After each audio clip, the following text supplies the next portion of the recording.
Are we in a frame? I introduce you and then I can. Oh, yeah. Yeah. All right, talking to Mike. Hi. Hello. Awesome, we're live. Okay, Great. Welcome back, everyone. I'm excited for the second session today. I'm here with Daniela Romero Najera, and she is with VetMap. And when I tell you what you're about to hear may change your life, when I went through this program, it actually did change my life because I was able to figure out what my purpose was and articulate that in one sentence. So my purpose is living by faith, fostering growth through service. And when many of us get out the military or just period, we're trying to figure out what has God called us to do. And being able to determine that is a powerful thing. So I'm really excited to have Daniela here with us today. She's a subject matter expert. She's the number 2 at VetMap. She is the main facilitator, SME. She's the person you want to talk about this. And so I'm excited to have her here today. And plus, she's sweet as pie on top of all of that. So I'm excited to introduce Daniela and take it away. Thank you, Melanie. Appreciate the introduction. All right. VetMap is the Veterans Evaluation of Talent plus Matching Assistance Program. It takes people on a journey from purpose to impact. The 2 most important days of your life are the day that you are born and the day that you find out why. VetMap consists of 2 main pieces, the vet piece and the map piece. The Veterans Evaluation of Talent consists of gaining a lot of introspective awareness in order to help veterans understand who they are and why they are here. The Matching Assistance Program is very much focused on being able to help them find something that is in alignment with their purpose, specifically career ambitions that are in alignment with their purpose. This program, although we focus on veterans, is applicable to all people. And I personally believe that if everybody knew their purpose in life, the world would be a better place. So today, here's what we're going to explore. What we're going to explore is the history of the p2i journey, the purpose to impact journey, the transition challenge data, our question and intervention hypothesis, the purpose mountain metaphor, the p2i journey, the defining keywords, intervention comparison data, and any time on the screen that you are able to see this little timeout sign with the question marks, it means that I'm opening up the floor for a few questions. However, there'll be questions only covering the stuff that is up top. And then we'll move on from those questions to career currency trust, the brand style and tools power zones, another timeout, and then personal brands, addressing nuances, last thoughts, and a connect with us. All right, let's get started. So the history of the p2i journey begins with our founder, Jason Walker, and his journey in trying to become a sailor in the Navy. However, he was unable to do that because he got terribly sick when he was going on a trip out to see if he was going to be fit to join the Navy. So while being out at sea, very sick, he came back, he talked to his grandfather, who had been in the military, and he was so devastated, and he said, "Son, it's okay. You're just not meant for this, and that's okay because God has a greater plan for you, and you'll see later what that is." So as the rest of his life would have it, he continued on in the corporate world, and eventually all his friends that he went to college with at Texas A&M University, who graduated in the class of 90 range, they all started to either join the military or continue their paths in the corporate world. Well, Jason Walker had this one friend, Mr. John Albers, who graduated with him, and he had been in the Marine Corps for 25 years.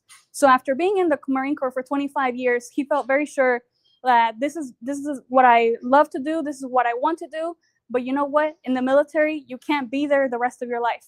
So of course he had to retire after 25 years, which was devastating for him.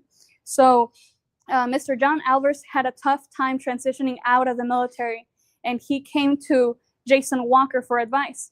Jason Walker said, "You know what? I've been hearing a lot of really cool things in relation to Clifton Strengths. How about we address what your values are? Let's get down to understanding what is exactly the point of you being here and see what you could do next. These were the beginning steps of what we know now as Vet Plus Map. So as they were going along, it became apparent that Mr. John Alvers had a lot of entrepreneurial talent, and he could not believe it himself. He said, I am a Marine. I'm not an entrepreneur. What do you mean that I have entrepreneurial talent? And Jason said, the science does not lie. This is just how it is. You are created with massive potential to be able to succeed in this entrepreneurial aspect. So he went and ventured out, and although his first attempt at doing something entrepreneurial did not work, he refined it, he realigned it, he put forward what his purpose in life was, and was able to fund Alvarez Aerospace. And once he created that company, it became a massive success. They won #1 in the Aggie 100 fastest growing companies in the world, and they continue to be in the top 10, I believe. So they succeeded massively, and still today they are changing the world at Alvarez Aerospace.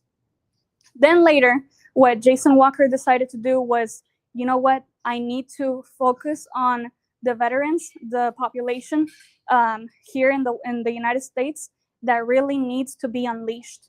And so VetMap was born, and he created an actual system to help veterans identify what their actual strengths are, be able to define what their values are, and discern their unique purpose in life so that they can go achieve ambitions in alignment with their purpose.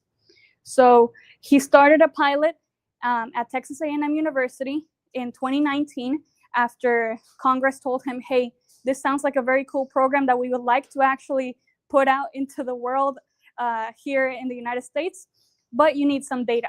So he went and got some data by doing a pilot at Texas A&M University from 2019 till 2024.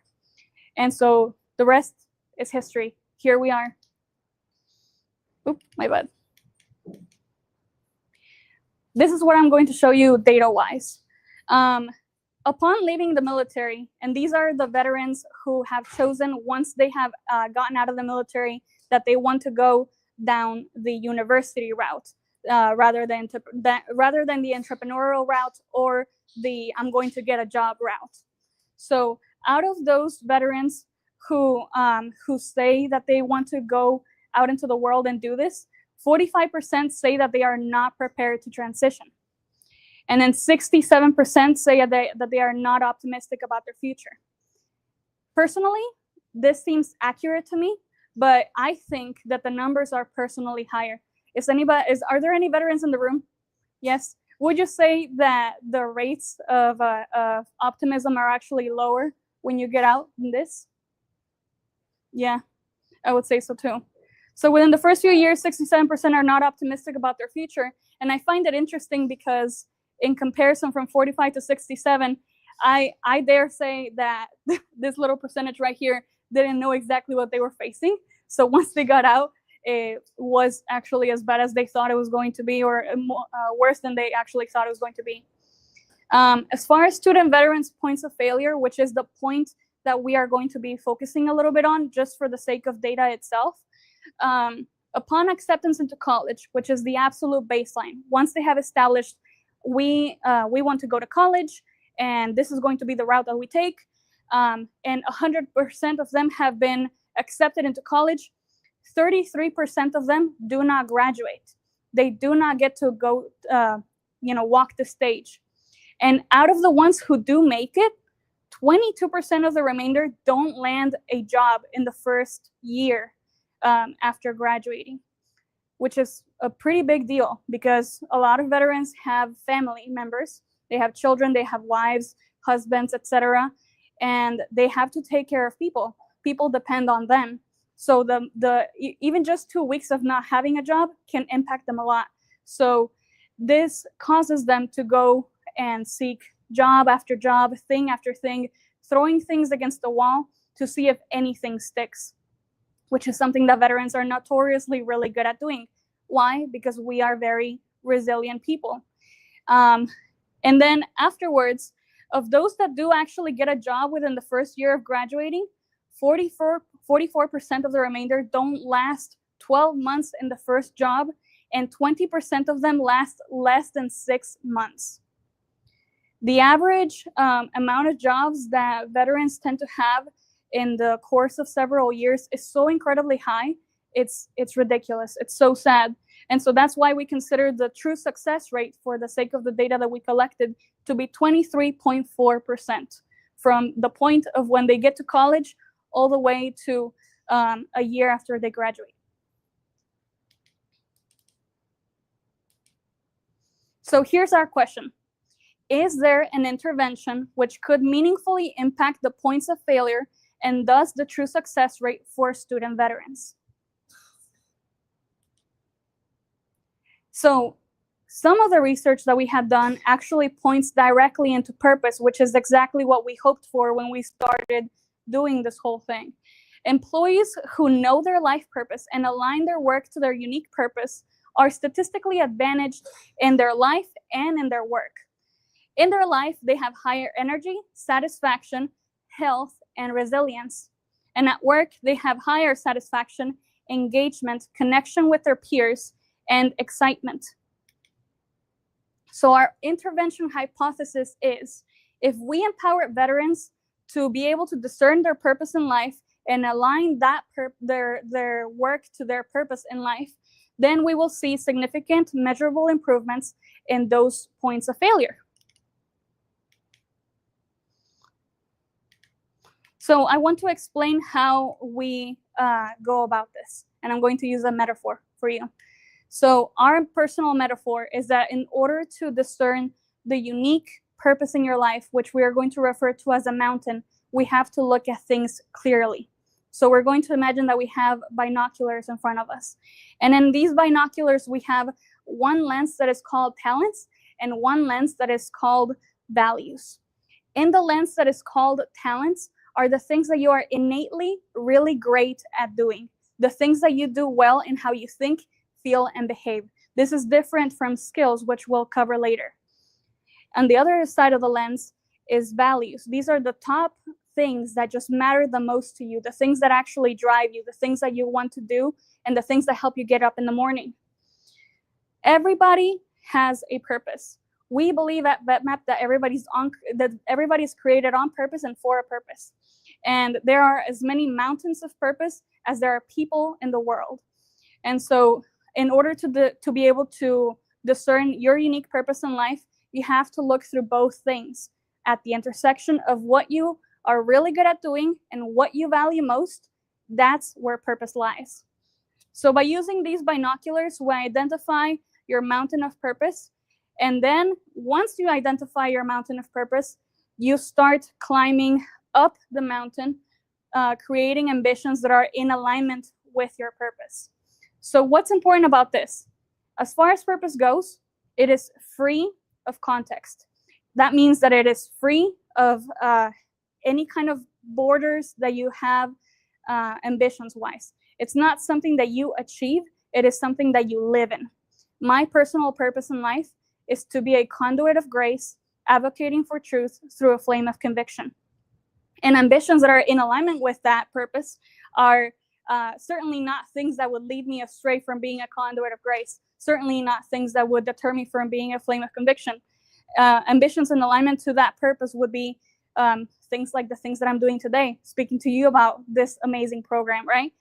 And so now with the ambition ladders, once you start climbing your mountain of purpose, the cool thing about it is that even if you fail, even if you fall, you don't fall backwards, you fall forwards. Because if you seek ambitions that are not in alignment with your purpose, you're just going to be throwing things against the wall to see what sticks, and you're going to keep falling backwards, not knowing exactly where you went wrong.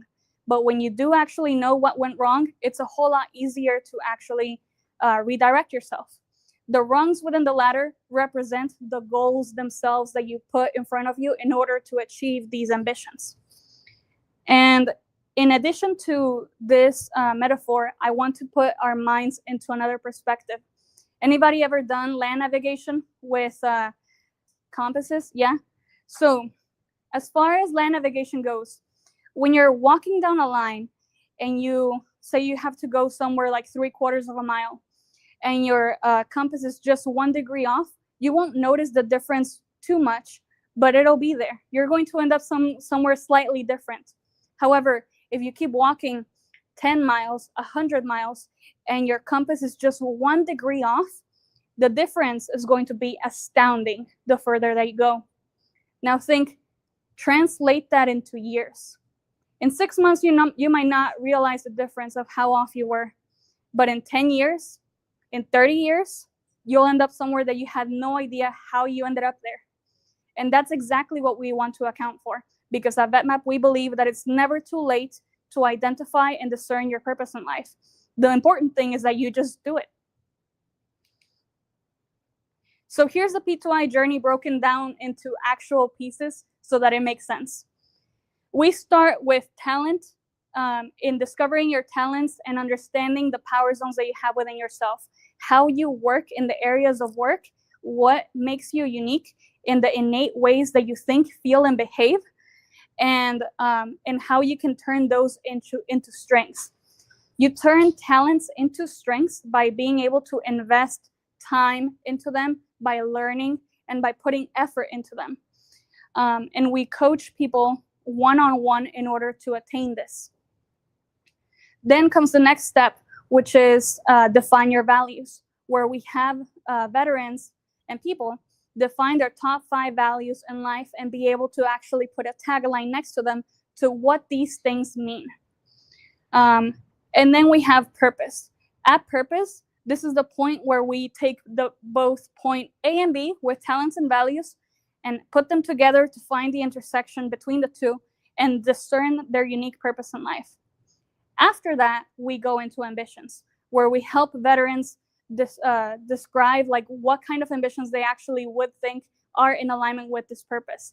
And we guide them one-on-one through the entire process, all the way through goals. And the advanced part of this program is called the personal brand.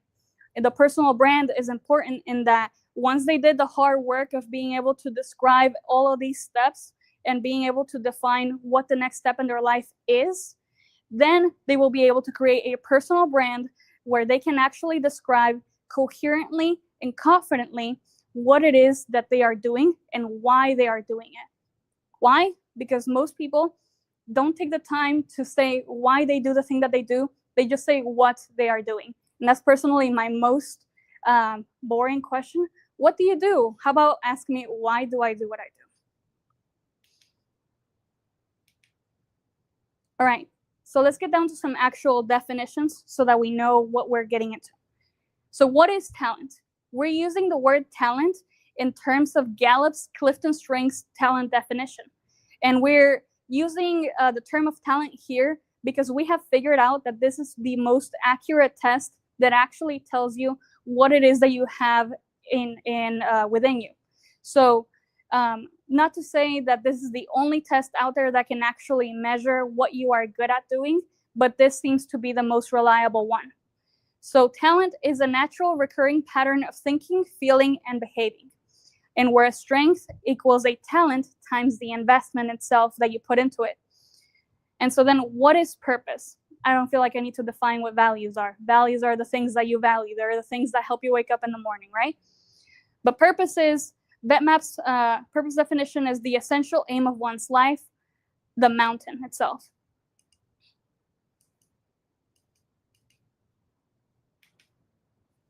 What is an ambition? VetMap's ambition definition is a tangible desired outcome beyond 1 year. So this is the ladder itself. This is the thing that is probably going to take a year or longer to actually achieve. And goals are the rungs of the ladder, which are the desired outcomes within a year that you're able to just get done and check off the list. Whoops, sorry. So I'm going to return to our intervention hypothesis. If we empower veterans to discern their unique life purpose and align their life and work ambitions with their purpose, then we will see significant, measurable improvement in the true success for student veterans. And so below here is our data. After several years and multiple cohorts of actually doing this, we recognize that we have an 84% true success rate compared to the national average, which is 23%. Within our 84% success rate, after 100% of veterans have been accepted into college, 5% will not graduate. However, I'll tell you what, I am proud of that number. And that sounds weird. Why would you be proud of 5% not graduating college? Well, because once they went through our program, it became apparent at some point for most of these individuals that their purpose was not something that actually was supposed to lead them into college. Their ambitions were not in alignment with their purpose, and one of those ambitions was college. So what do? We redirected. Some of them decided to go back to work for their family's farm. Some of them decided to quit college and become entrepreneurs. They didn't want to waste any more time. And why should you waste more time rather than just get on to do the thing that you're supposed to do, right? I started off getting my degree in elementary education and then switched around, and then here I am working for veterans. You know, life is too short to just do the thing that you're not supposed to do, right? However, after 5% of those did not graduate, 100% of those people who did continue on through college and went through our program had a job within 1 year. And important to note, 94.7% of our p2i graduates had a job offer prior to graduation, which was massive, a whole lot better than what we were actually calculating and something that we were not expecting at all, but it worked. And then later, 12% will not last 12 months at their first employer. However, I will say there's two big points here. On one end, they realize this is not really in alignment with my purpose. There was something here that was just not right, and I could have caught it earlier, but I needed to pay more attention. And so what do? They stick around with us. They still stay in contact with us, and they said, yeah, this one ambition didn't really work out, and I'm not sure why.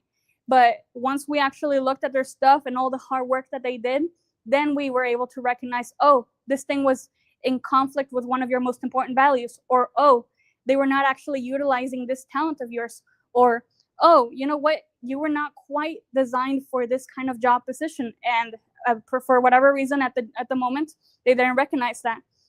And the other reason why I want to point out the 12% over here is that we have not gathered enough data to actually recognize if they did not stay because they found something more in alignment with their purpose. So that's just something to throw out there.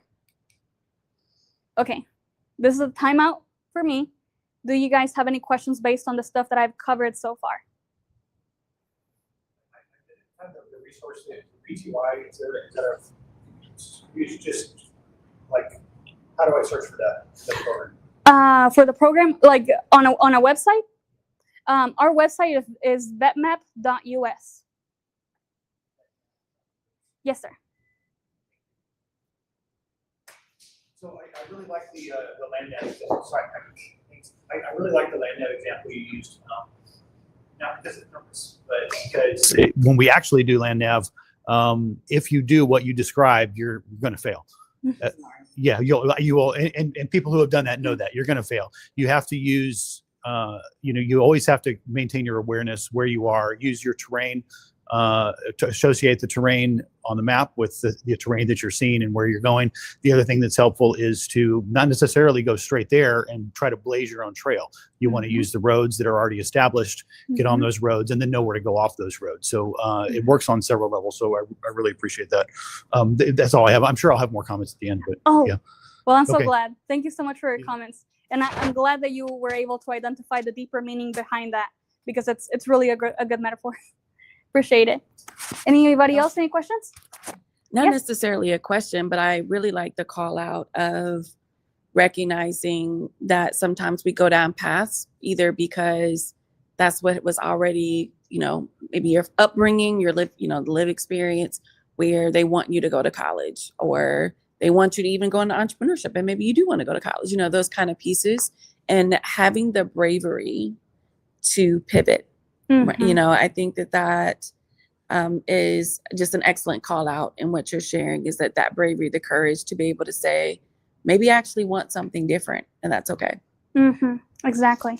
One point. So Danny, quick question for you. So you were in the Army, Yes, you went to college, graduated from A&M. When you went through VetMap, how did that change your trajectory? Maybe by a lot. By a lot. I thought that I knew myself, and then I went through this and I found deeper and deeper layers that were just waiting to be uncovered. And once I uncovered them and actually utilized the actionable things that the program was giving me in order to succeed, I was able to change the rest of the course of my life. So I kid you not when I say this program saved my life, and it just influenced me great. So thank you. I appreciate that. And one of the points actually that I meant to make before I got off of that one slide was, let me see, hold on. One of the points that I meant to make over here was about anchoring your identity. So veterans are very resilient, and we know that. They're really good at playing this game that's called throwing things against the wall to see what sticks, because they know what it is like to have to try and try and try again until you just get it right. However, what if we actually had some kind of scientific way in order to help measure what path will be best for you, right? And this is not something that we just give them like a what do you call them, like a fortune cookie, and say, this is your purpose in life, and this is the ambitions that you should have in your life. No, they go through a rigorous point and process in order to be able to understand these things for themselves. However, with anchoring your identity, what a lot of people tend to do is they anchor their identity in their ambitions. But you should not anchor your identity in your ambitions, because you should hold your ambitions with open palms. Why? Because life happens, and something might go wrong, and you might not be able to do and achieve the ambition that was set in front of you. And if that is the case, then if you anchor your identity there, you're going to feel horrible, like a failure, like things don't work. And you're going to feel like the world is against you, and start to feel like there's just something wrong within you, when really, perhaps that ambition was just not right for you in the first place. What you should be anchoring your identity into, and you should hold with closed hands, is purpose, because it is free of context. It is something that you can do anywhere in life. A purpose could be to enhance the lives of others through commitment and service. People can do that at Chick-fil-A. They could do that as nurses. They could do that as teachers, right? That purpose itself is free of context. But if you say, I want to make 15 people laugh every day, that's not exactly a purpose. That's an ambition. That's something that you're trying to achieve. And it's something that if you anchor your identity into, it's going to really mess you up. So let's not do that. A purpose is to aim at, and an ambition is to achieve. Danny. Yes. Yes. So when we talk about the ambition part, I think, we're taught young, set goals, right? Those ambitions, the things we're working toward doing. How do we shift our mindset from being ambition focused, goals focused, to this larger picture of purpose? And how can we start that conversation earlier? I love that question. Okay. So how can we make those conversations earlier, and how can we shift the focus? I do think personally that the world is geared in such a way where you're supposed to just go, and everything is supposed to be fast paced, and you better have your life figured out by the time you're 18, or else what are you going to do, right? That's how I felt. That was my personal motivation to join the Army at 17 years old. And although I don't regret my time in service, I did recognize 6 years later, and after a couple of injuries and other things, this was just not the thing that was meant for me. And I felt like I was the problem, when really, in reality, it was not something that I was supposed to step into. It's something that, in my opinion, it needs to be instilled young. The conversations of, you are not what you do. You are more than what you accomplish. You can do more by living in your purpose and understanding yourself. Which is something that we'll go into, the whole understanding yourself and gaining introspective awareness and why that matters. So if you can help like your kids, your peers, those who look up to you, the people who you lead, actually gain some more introspective understanding, and furthermore, if you care about them, then you will see some significant change if you actually care to understand them to a greater depth. So we'll cover that later as well. We just went through the first half over here, and then we'll go into these other things. And yeah, but any other questions? We good? Yes, great. Okay, so why does understanding yourself matter?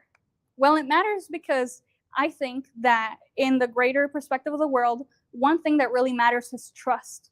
And the currency of your career should be trust. The way that you attain relationships and maintain them is through trust. And trust itself, however, is not either black or white.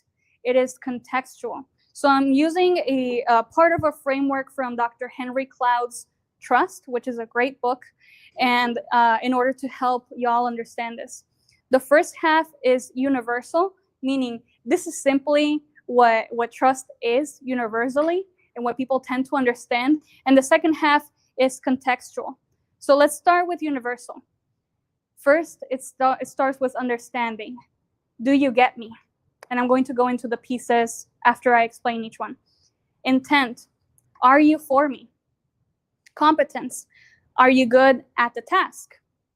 And character. Will you come through?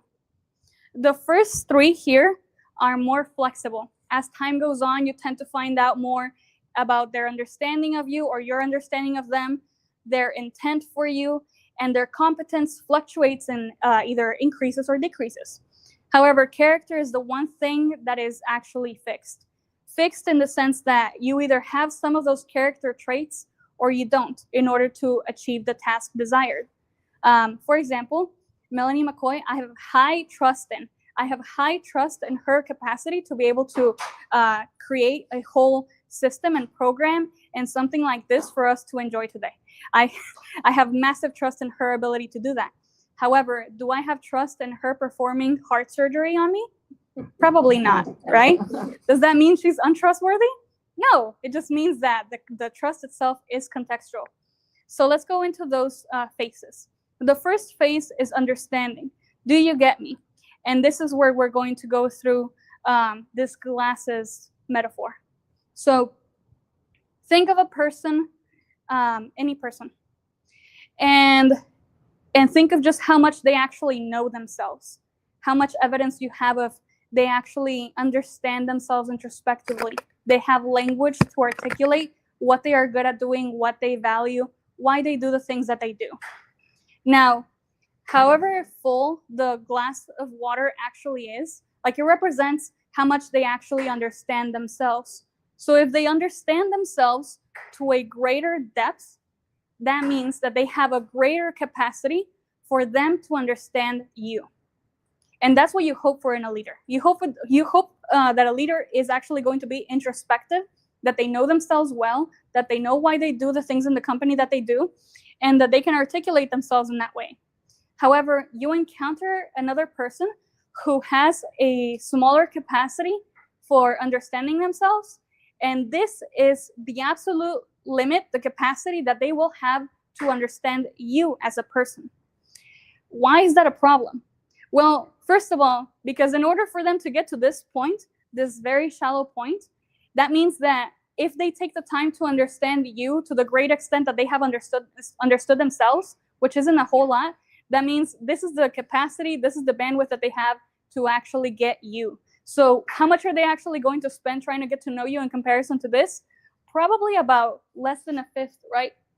Hoping that you would spend like every single day with them or something like that. However, on the other end, if they have a greater capacity for understanding themselves, that means they're actually going to have a greater capacity to understand you as well. So that's one thing. Intent. Are you for me? Are you able to articulate the values that actually matter to you? And these are the things that we teach our veterans to do who go through the process. Be able to articulate why things matter to you. So for me, one of my top 5 values is humility. And to me, humility means if you do not, you can only actually serve people well if you take the time to actually lead them well. And so to me, with humility, you actually have to put in the work to actually get to know people. You know, if you don't get to know people, how can you do that? So are you for me? Competence. Are you good at the task? So this is where talents versus skills comes in. So talents is the innate thing that you have in order to be able to do something, the recurring pattern of thought, feeling, and behavior. Skills are learned. Skills are something that you just acquire. Not everybody knows how to do a PowerPoint slide deck, right? Not everybody knows how to generate an email. They don't learn that till like what, 8, 9 years old nowadays. So a skill is something that you acquire. A talent is something that you already have. Character, however, will you come through? That is the point that is fixed. In order to achieve the task at hand, do you have the character to actually get it done?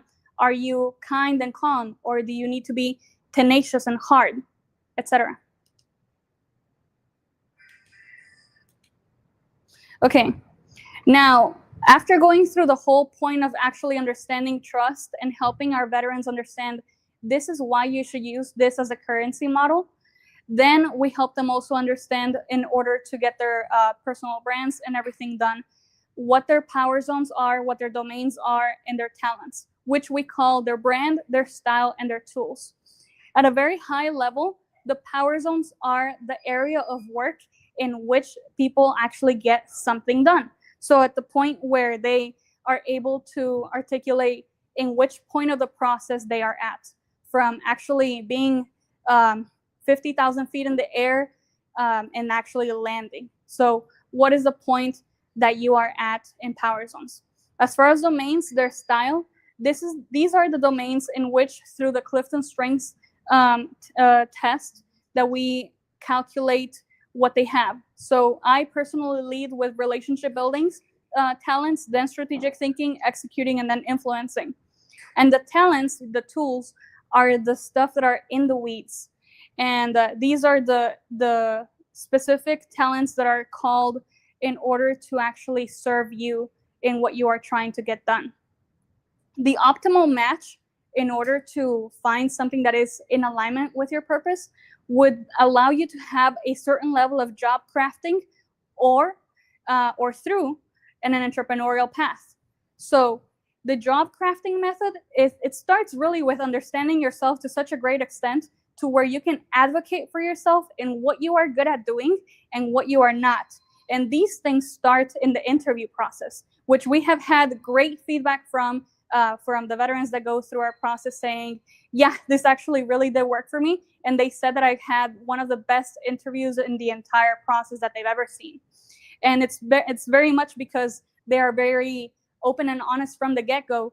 If you want what's best out of me, you will be able to provide me this. However, if the task itself, if the job itself requires something different, can we find a point to negotiate? Can we find a point where I can pivot a little bit so that I can serve you and the company best?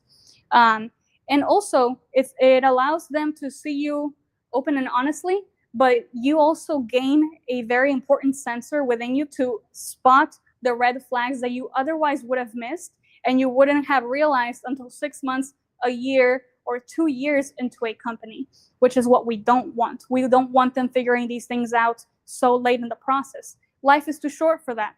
Just figure it out right then and there. So job crafting or through the entrepreneurial path, because in our process, we also help identify veterans who have entrepreneurial talent.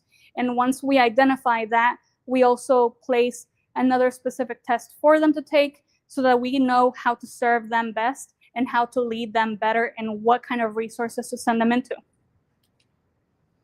So I'm going to run very quickly through what power zones are, very big overview kind, because we don't have a whole lot of time. But the power zones themselves are different from the talents. This is a actual framework that Jason Walker, the founder, created, as opposed to the Clifton Strengths, which was created by Don Clifton, who was also a veteran, by the way. The power zones model itself has 6 zones. The contemplating, which is the very first step in which ideas and thoughts are created. The brainstorming point in which people ask the big questions. Then we move into inventing. This is a point where people who have talked already to the people who have the big thoughts and the big questions, they say, hey, I need to create something out of nothing. These are my thoughts, though. Can you please help me put something down on this blank sheet of paper? And those people love that. They love to be the ones to actually create something out of nothing. Then we have the refiners. In refining, people are able to actually polish up whatever has been given to them. So all the things that the inventors have already created, which were probably a little bit wrong, needed a little bit of tweaking, the refiners are going to catch, modify, polish, and send over to the influencers. In the influencing power zone, people are able to actually understand how they can motivate people and send those things forward, how they can actually create calls to action so that people get excited about whatever it is that the other people have created. And then we have 2 points in order to get things across to the finish line. We have the supporting power zone and the finishing power zone. The supporting power zone is very feelings-oriented and very people-oriented, very, I want to take care of you in the best way possible. And so they serve people in the way that they specifically need, as opposed to finishing, which focuses more on the task itself just getting done. It's like, stay out of my chili, let me just take care of this, give me the budget, and I'll get it done. Out of these 6 power zones, everybody has either a power zone, a competency zone, or a frustration zone. I want you to think about this in terms of coffee. So let's think about coffee. A power zone feels like this amazing, magical steel mug that keeps your coffee piping hot the entire day, and every time you take a sip, it just feels delicious. You could do this thing all day long, 24 hours a day. You could think all day long, you could invent all day long, you could refine, influence, etc. Whatever it is that your power zone is, you could do that thing all day. A competency is something kind of like a ceramic mug. A ceramic mug coffee where it's good at the beginning, but after a few, like 3 hours or something, coffee's not going to be really good. 6 hours, it's going to be terrible. You are good at doing the task, but you don't necessarily enjoy it to the point where you can do it all day, every day. This is a point where we warn our veterans, don't get stuck in a position where if you have a competency zone here and you get a job that requires you to use this a whole lot, try to not get stuck in a position where you have to do that all the time. Because eventually, the thing that you do enjoy doing in the beginning, you will end up resenting.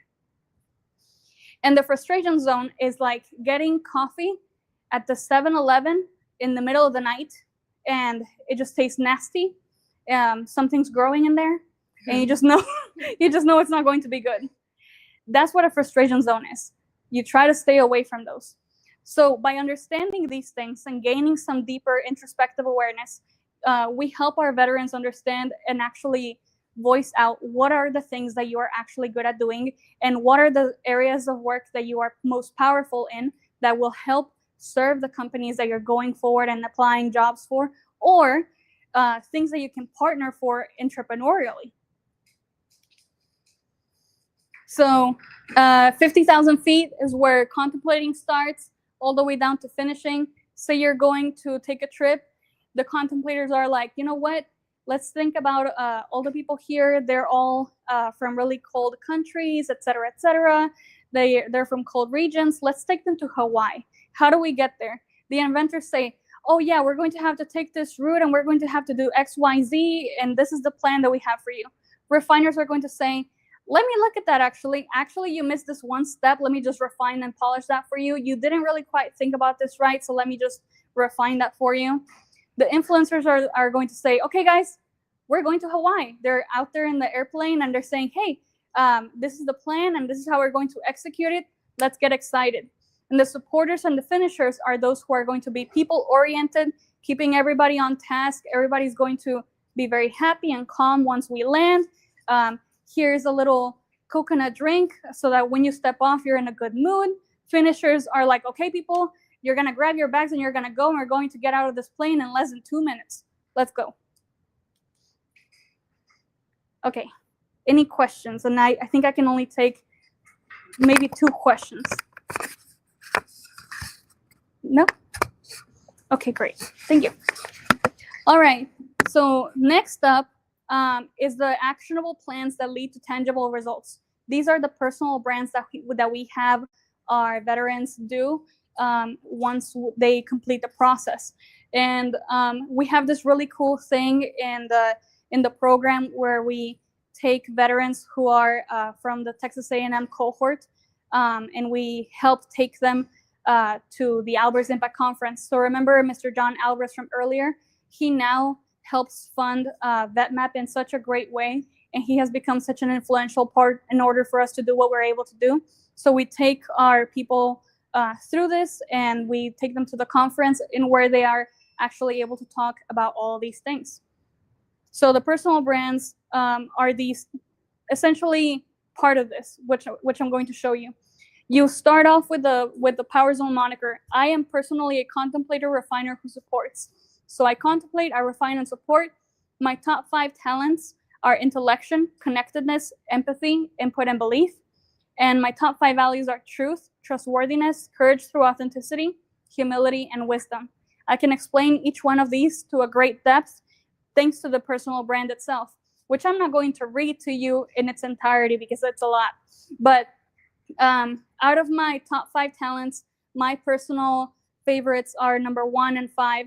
1, as an intellection, I provide authenticity and depth to processes and relationships. And what that means is that I just love to think. I love to contemplate all day. I love to think deeply and profoundly. And I recognize thinking as equally as powerful as doing. And I crave authentic conversations about deep subjects with others.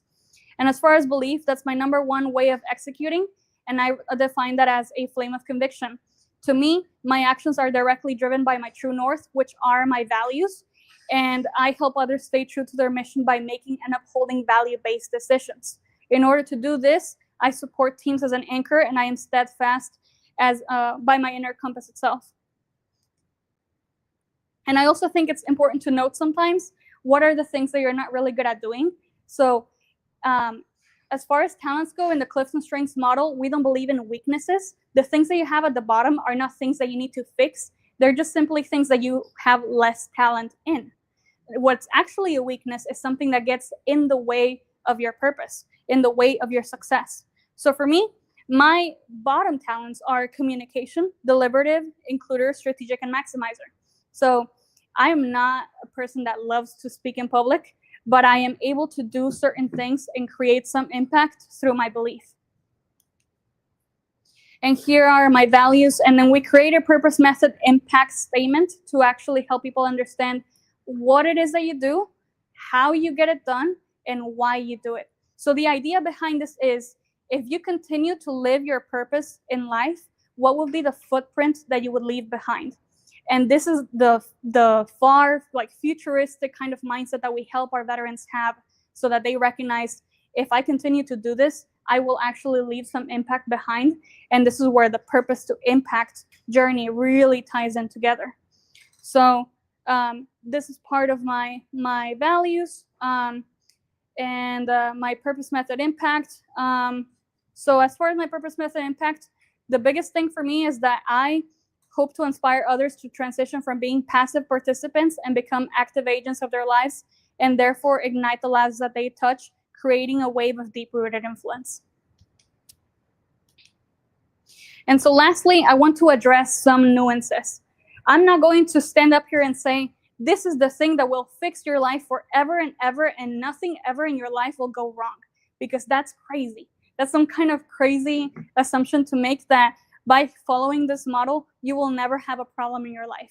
No, things still happen. And so I want to address a few things. The thing that we do at VetMap is not a replacement for therapy. It's not a replacement for the mental health needs that people need to address in order to live their life to the fullest.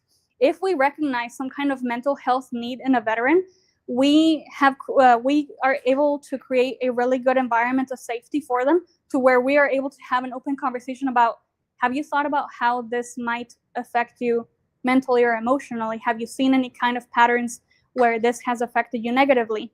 And so I'm not going to claim that this is the thing that will fix everything, but because we are not therapists, we are Sherpas. And so following the whole mountain metaphor, we are Sherpas that want to guide people We're not going to carry everything for you or tell you this is where you're going to be and this is going to be the end forever. We're just going to say we've walked this path before with many people before in order to climb Mount Everest, and this is what the path typically looks like. So let's walk this way in a safe manner. So addressing some nuances. As far as it goes with mental health and just things that happen in life, one important thing to note is that, yes, a lot of our veterans come with mental health issues, with emotional disturbance, with a lot of baggage and stuff, myself included. I do have PTSD. I deal with a whole lot of lack of sleep. Like last night, I think I only got like 3 hours of sleep because of it. So it's just something that you continuously deal with. However, it's taken 5 years for me personally to go through intensive therapy, to go through the VetMap process, to actually understand myself introspectively enough to take on the steps necessary in order to continue making my life better for myself and those around me. So what I want to address is the nuances themselves. So imagine everybody's a blank slate, everybody has a blank glass, a blank cup, and when something bad happens to you that is adding on to those emotional, distressing situations, the things that take up mental space, the triggers that you have, the things that just affect you overall in your health, those things are these liquids. And say something really bad happened, that's liquid number one. And then you go through life and, life happens and another thing happens. So I'm going to use this metaphor to address like veterans, for example. Once they get to this point where there are so many things that have happened, this is the actual bandwidth left that they have right here to be able to deal with life. All of these other things, the things that people consider to be just normal, feel overwhelming. And so why should we be aware of this? Well, because it's something to be mindful of whenever we go through the P2i journey. And I want to address this to you guys today, that we are not the thing that will fix everything, but we are aware of this. And the indifference, there's the other side of the spectrum where people have more bandwidth despite the things that they have dealt with in their life, their childhood traumas, the things that happen with their parents, etc. They are able to have more bandwidth to be able to deal with more. And what would be a really cool thing that could help at least address something, like address the negative thought, the negative belief that I am a failure because everything that I try just does not work. That is just a lie. That just means that you're not living in alignment with your purpose. And so how we try to fix that is by helping remodify and reframe those parts of their brain to think, no, what is actually in alignment with my purpose is something in alignment with who I am, how I'm designed, and what I value. So we help them take away a bit of that excess so that they can free a little bit of bandwidth. The rest of the stuff, the mental health things, that's something that we can help refer to them somewhere else. However, these lies that sometimes take up so much space in our minds are the things that we help address so that people can actually free up their bandwidth and actually live really good purpose-centered lives. So if you go away today and the only thing that you hear is a lot of nonsense, data, and cups, this is the thing that I want you to walk away with. Life is far too short to chase what's next if you don't know why you're chasing it. So figure out your why. Any questions? No? We are at time, but All right, you'll probably great. stay around for a little bit, right, Yeah, Danny? no worries. Thank you so much for sharing. I went through the program and it changed my life, and I'm just so thankful that you were able to be here today. Thank you, Marnie. And a small token of appreciation. Oh, that's so sweet. Thank For you. coming all the way from Texas A&M today and driving back later. So I appreciate you and thank you. Thank you so much. Appreciate it. And we will be back after lunch. Thank you.